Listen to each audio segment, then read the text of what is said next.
Welcome to a Fireside Reading of David Copperfield.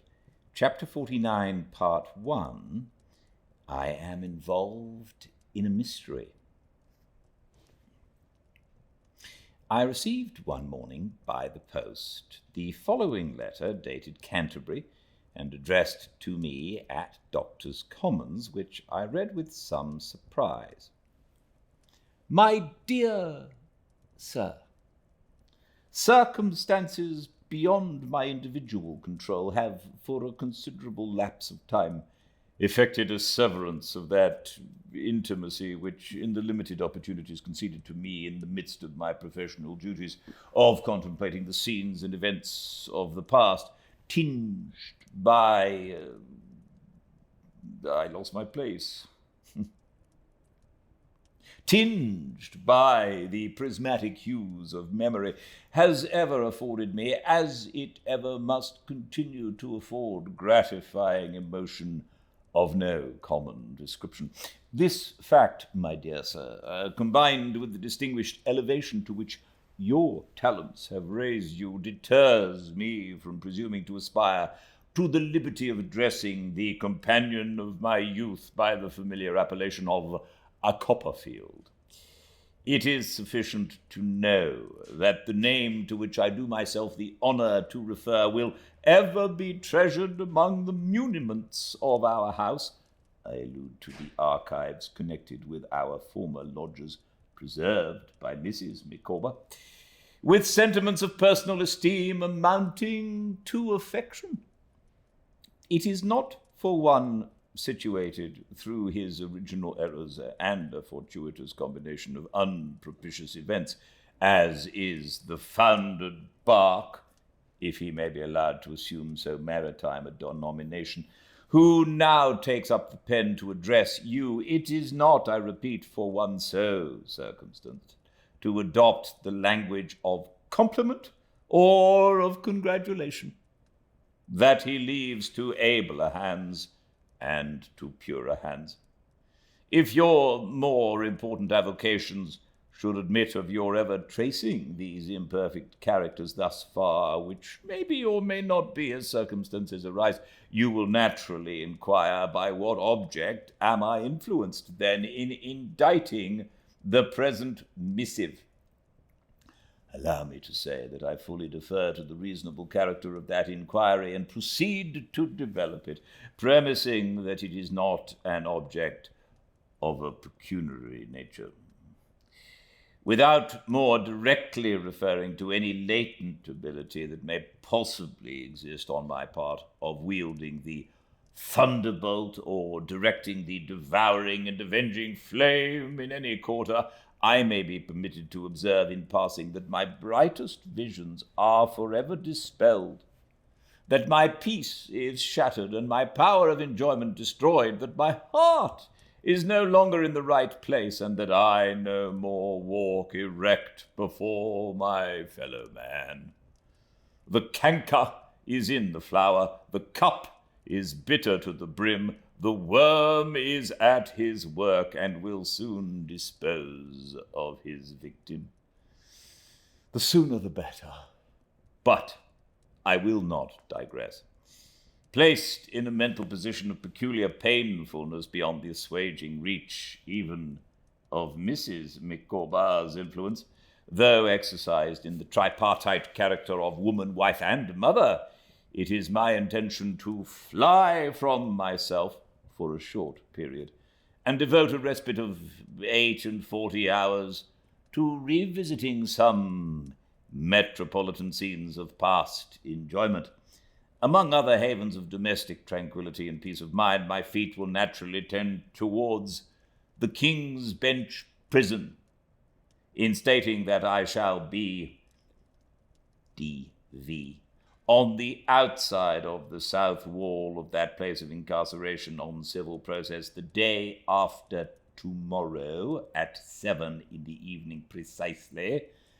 My object in this epistolary communication is accomplished. I do not feel warranted in soliciting my former friend Mr. Copperfield or my former friend Mr. Traddles, Mr. Thomas Traddles of the Inner Temple, if that gentleman is still existent and forthcoming, to condescend to meet me and renew, so far as may be, our past relations of the olden time, I confine myself to throwing out the observation that at the hour and place I have indicated may be found such ruined vestiges as yet remain of a fallen tower, Wilkins Micawber. P.S. It may be advisable to superadd to the above the statement that Mrs. Micawber is not in confidential possession of my intentions.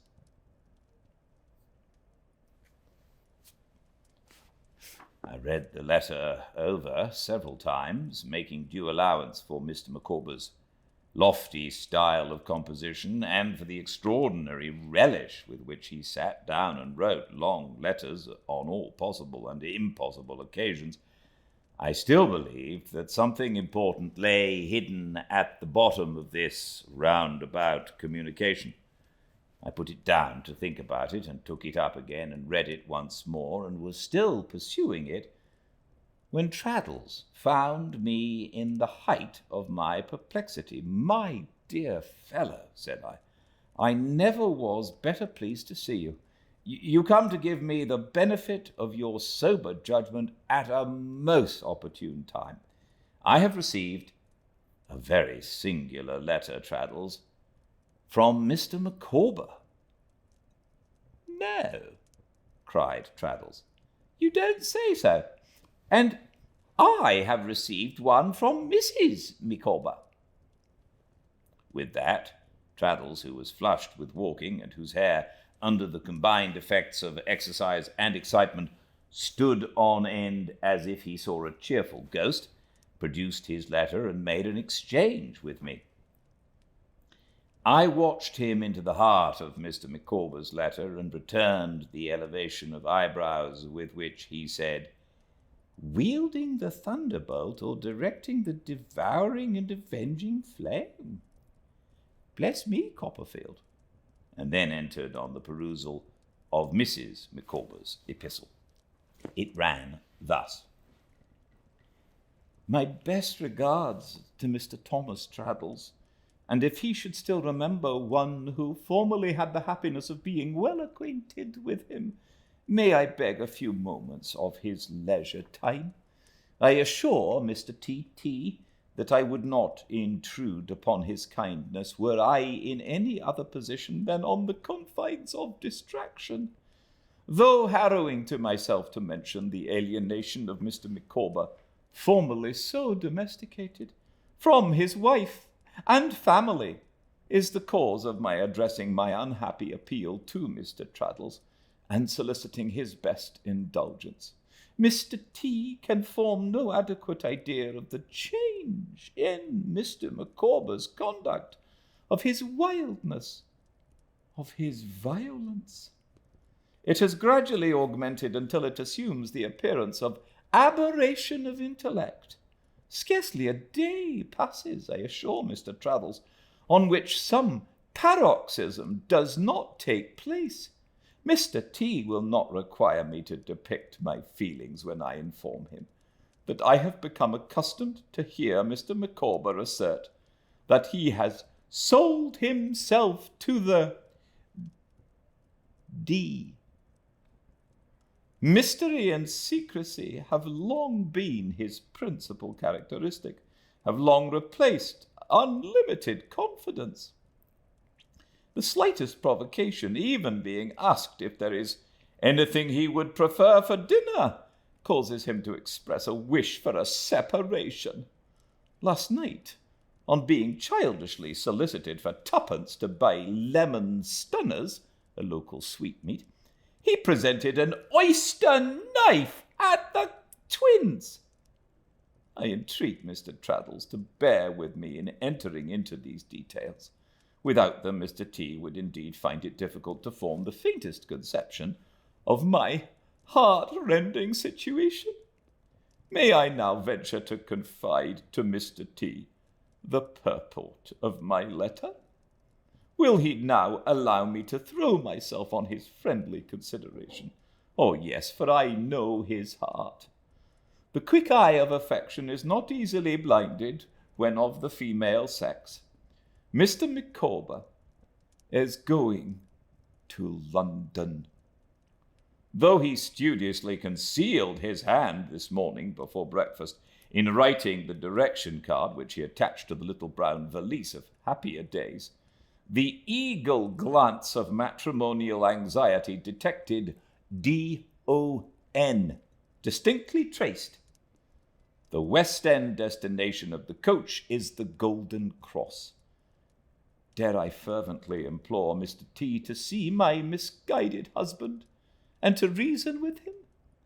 Dare I ask Mr. T to endeavour to step in between Mr. Micawber and his agonized family? Oh, no, for that would be too much.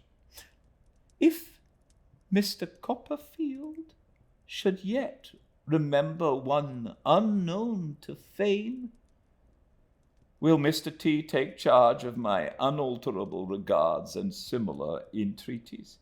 In any case, he will have the benevolence to consider this communication strictly private, and on no account whatever to be alluded to, however distantly, in the presence of Mr. Micawber.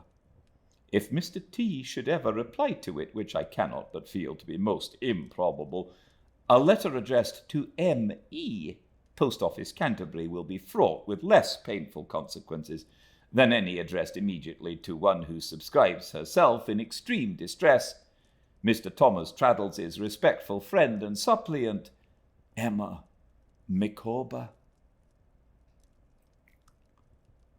What do you think of that letter? Said Traddles, casting his eyes upon me when I'd read it twice. What do you think of the other? Said I, for he was still reading it with knitted brows. I think that the two together, Copperfield, replied Traddles, mean more than Mr. and Mrs. Micawber usually mean in their correspondence, but I don't know what. They are both written in good faith, I've no doubt, and without any collusion. Poor thing! He was now alluding to Mrs. Micawber's letter, and we were standing side by side, comparing the two. It will be a charity to write to her, at all events, and tell her that we will not fail to see Mr. Micawber. I acceded to this the more readily, because I now reproached myself with having treated her former letter rather lightly. It had set me thinking a good deal at the time, as I have mentioned in its place, but my absorption in my own affairs, my experience of the family, and my hearing nothing more had gradually ended in my dismissing the subject.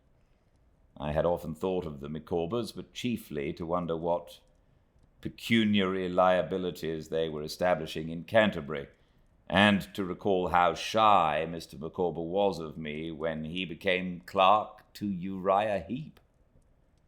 However, I now wrote a comforting letter to Mrs. Micawber in our joint names, and we both signed it.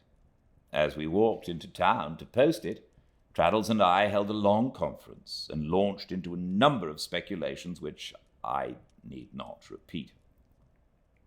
We took my aunt into our counsels in the afternoon, but our only decided conclusion was that we would be very punctual in keeping Mr. Micawber's appointment. Although we appeared at the stipulated place a quarter of an hour before the time, we found Mr. Micawber already there. He was standing with his arms folded over against the wall, looking at the spikes on the top, with a sentimental expression, as if they were the interlacing boughs of trees that had shaded him in his youth. When we accosted him, his manner was something more confused and something less genteel than of yore. He had relinquished his legal suit of black for the purposes of this excursion, and wore the old surtout and tights, but not quite with the old air.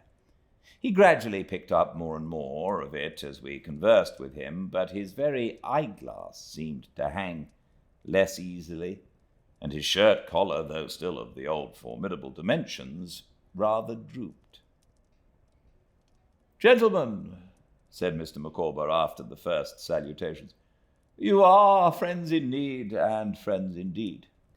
Allow me to offer my inquiries with reference to the physical welfare of Mrs. Copperfield in esse and Mrs. Traddles in posse, presuming that it is to say that my friend Mr. Traddles is not yet united to the object of his affections for weal and for woe." We acknowledged his politeness and made suitable replies. He then directed our attention to the wall and was beginning, "I assure you, gentlemen," when I ventured to object to that ceremonious form of address and to beg that he would speak to us in the old way. "My dear Copperfield," he returned, pressing my hand, "your cordiality overpowers me. This reception of a shattered fragment of the temple once called man, if I may be permitted so to express myself, bespeaks a heart that is an honor to our common nature. I was about to observe that I again behold the serene spot where some of the happiest hours of my existence fleeted by. Made so, I am sure, by Mrs. Micawber," said I. "I hope she is well." "Thank you," returned Mr. Micawber, whose face clouded at this reference. "She is but so-so. And this," said Mr. Micawber, nodding his head sorrowfully, "is the bench, where for the first time in many revolving years the overwhelming pressure of pecuniary liabilities was not proclaimed from day to day by importunate voices declining to vacate the passage, where there was no knocker on the door for any creditor to appeal to, where personal service of process was not required, and detainees were merely lodged at the gate. Gentlemen," said Mr. Micawber, "when the shadow of that ironwork on the summit of the brick structure has been reflected on the gravel of the parade, I have seen my children thread the mazes of the intricate pattern, avoiding the dark marks. I have been familiar with every stone in the place. If I betray weakness, you will know how to excuse me." "We have all got on in life since then, Mr. Micawber," said I. "Mr. Copperfield," returned Mr. Micawber bitterly, "when I was an inmate of that retreat, I could look my fellow man in the face and punch his head if he offended me. My fellow man and myself are no longer on those glorious terms." Turning from the building in a downcast manner, Mr. Micawber accepted my proffered arm on one side and the proffered arm of Traddles on the other, and walked away between us. "There are some landmarks," observed Mr. Micawber, looking fondly back over his shoulder, "on the road to the tomb, which but for the impiety of the aspiration a man would wish never to have passed. Such is the bench in my checkered career." "Oh, you are in low spirits, Mr. Micawber?" said Traddles. "I am, sir," interposed Mr. Micawber. "I hope," said Traddles, "it is not because you have conceived a dislike for the law, for I am a lawyer myself, you know." Mr. Micawber answered not a word. "How is our friend Heap, Mr. Micawber?" said I, after a silence. "My dear Copperfield," returned Mr. Micawber, bursting into a state of much excitement and turning pale, "if you ask after my employer as your friend, I am sorry for it. If you ask him as my friend, I sardonically smile at it. In whatever capacity you ask after my employer, I beg, without offense to you, to limit my reply to this, that whatever his state of health may be, his appearance is foxy, not to say diabolical. You will allow me, as a private individual, to decline pursuing a subject which has lashed me to the utmost verge of desperation in my professional capacity. I expressed my regret for having innocently touched upon a theme that roused him so much. May I ask, said I, without any hazard of repeating the mistake, how my old friends Mr. and Miss Wickfield are? Miss Wickfield, said Mr. Micawber, now turning red, is, as she always is, a pattern and a bright example. My dear Copperfield, she is the only starry spot in a miserable existence. My respect for that young lady, my admiration of her character, my devotion to her for her love and truth and goodness. Take me, said Mr. Micawber, down a turning, for upon my soul, in my present state of mind, I am not equal to this. We wheeled him off into a narrow street, where he took out his pocket handkerchief and stood with his back to a wall. If I looked as gravely at him as Traddles did, he must have found our company by no means inspiriting. It is my fate, said Mr. Micawber, unfeignedly sobbing, but doing even that with a shadow of the old expression of doing something genteel. It is my fate, gentlemen, that the finer feelings of our nature have become reproaches to me. My homage to Miss Wickfield is a flight of arrows in my bosom. You had better leave me, if you please, to walk the earth as a vagabond. The worm will settle my business in double quick time. Without attending to this invocation, we stood by until he put up his pocket handkerchief, pulled up his shirt collar, and, to delude any person in the neighborhood who might have been observing him, hummed a tune with his hat very much on one side. I then mentioned, not knowing what might be lost if we lost sight of him yet, that it would give me great pleasure to introduce him to my aunt if he would ride out to Highgate, where a bed was at his service. You shall make us a glass of your old punch, Mr. Micawber, said I, and forget whatever you have on your mind in pleasanter reminiscences. Or, if confiding anything to friends will be more likely to relieve you, you shall impart it to us, Mr. Micawber, said Traddles prudently. Gentlemen, returned Mr. Micawber, do with me as you will. I am a straw upon the surface of the deep, and am tossed in all directions by the elephants. I beg your pardon. I should have said the elements.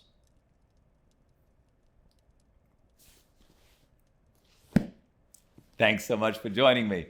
The rest of this chapter tomorrow, same time and place at 5 Pacific on Fireside Reading, live on Instagram, at Fireside Reading live on Instagram, and all the chapters uploaded to the YouTube channel Fireside Reading pretty quickly thereafter. I can't wait to share with you all a little bit more about The Wizard of Oz. I'll do that on Instagram and all of the social media. But I'm very excited about it. Until I see you all again tomorrow, same time and place, good night.